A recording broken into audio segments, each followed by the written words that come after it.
Nako kayo mga taga ikalawang distrito ng lalawigan ng Batangas.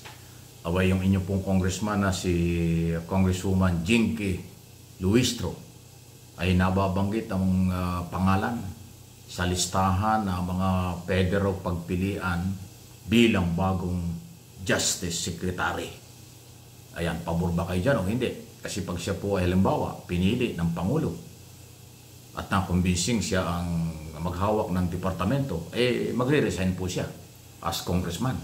Ayun, ganun po mangyayari doon. Di kasi pwedeng dalawang posisyon. Pero kung qualification ng pag-uusapan, walang duda. Magaling si Attorney Congresswoman Luistro ng Batangas. Bagay na bagay yan. Kung halimbawa, Justice Secretary. Ito po ay pinag-uusapan matapos nga na mapili si Secretary Remulla ni Pangulong Marcos at itinalaga bilang bagong ombudsman. Ayun. Although maliban kay Secretary o kay Congresswoman Luistro, nababanggit din po yung mga ibang mga senior undersecretary na pwedeng pumalit. Ngayon, merong acting, pero acting lang. Pero hindi ko naman pinangunahan. Ang akin lang ko sinasabi, kung ito ay mangyayari, posibleng mawala ng mambabatas o congressman ang ikalawang distrito ng Batangas. At kaya kayo mga taga Batangas, at least may idea kayo. Ngayon pa lang, hindi ko po sinasabing nangyayari na, pinag-uusapan pa lang. Kayo ba isang ayon na si Congresswoman Luistro ay maging Justice Secretary? Wala pa naman hong sinasabi ang kampo ni Congresswoman Luistro.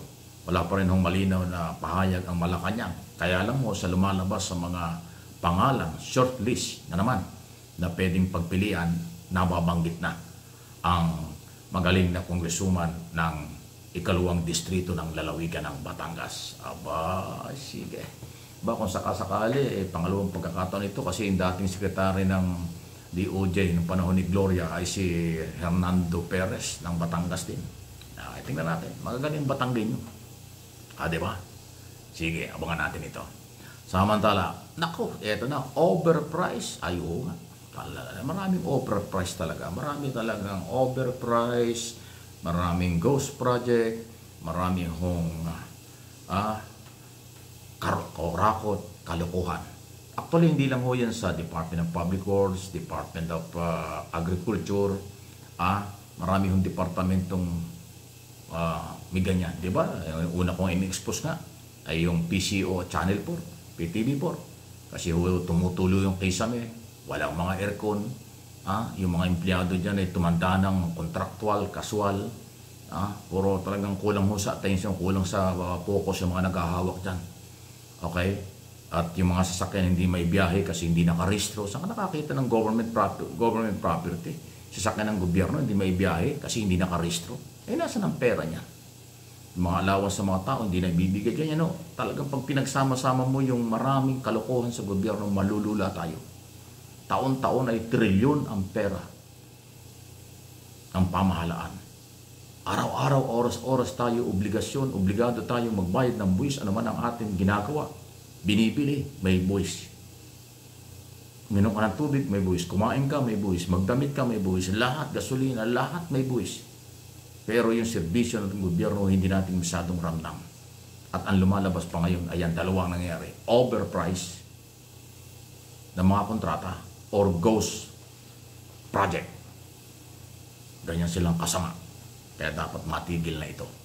Nakakagalit at nakakahiya sa buong mundo na ang mga Pilipino ay maka-Diyos, maka-tao, pero yung mga politiko at ibang kasapakat nila, iba ang ginagawa. Malayo sa imahe ng mga Pilipino. Malayo sa imahe ng Kristiyano ang mga nangyayari. Ganun na po ang sitwasyon ngayon. Pero ako at ang aking mga channel, Mike Abe Opinions, itong channel na ito at MA Pinoy TV, hindi tayo titigil.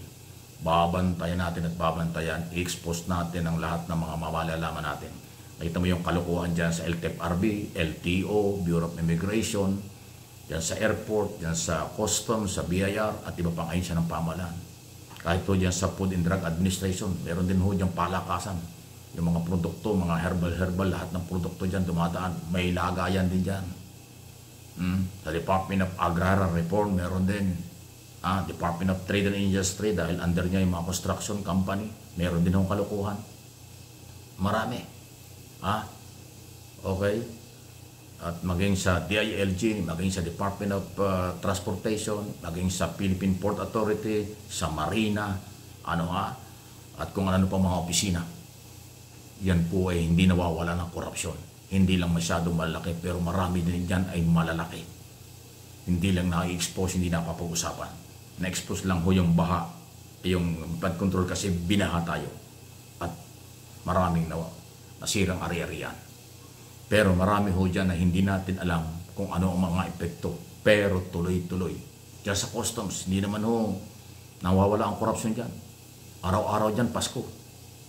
Sa BIR, maaaring ganoon din.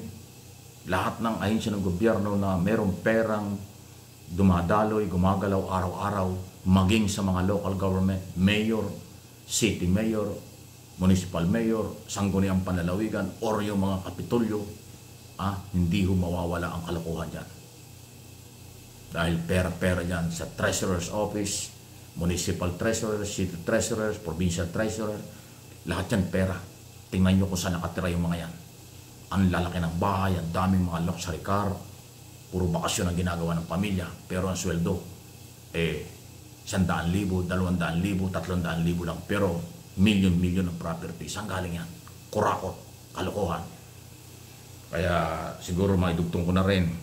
Kaya siguro tayo madalas may earthquake, madalas tayo may problema sa kalamidad. Baka tayo ginigising na, baka galit na sa atin ang kalikasan, baka humiminsahe na talaga ito. Dahil kawawa ang mahihirap, kawawa ang maliliit, patuloy na inaabuso. Ang problema lang ho pagkakalamidad, laging ang biktima ay mahihirap. Kita mo yung nangyari doon sa Davao, malakas na earthquake, nangyari sa Cebu, ganyan din. Abay, sunod-sunod na. Hindi ito pananakot, pero yan ho yung nangyayari na dapat ay harapin natin. Gastos, basta may problema sa pagbaha, may problema sa earthquake, may problema sa typhoon at kung ano man, lahat yan may gastos. Lahat mga Pilipino ang gagastos yan.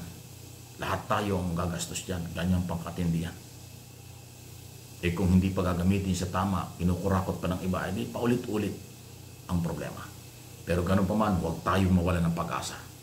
Hanggat tayo po'y nabubuhay, hanggat tayo po ay naninindigan, hanggat tayo po'y nagkakaisa, labanan ng pagkakamali at pang-abuso, magtatagumpay tayo.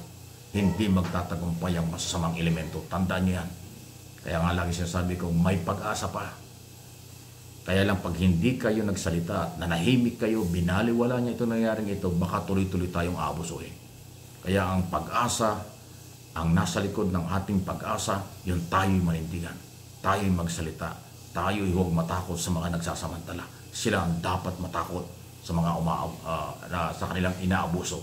Hindi tayo ang dapat matakot sa kanila.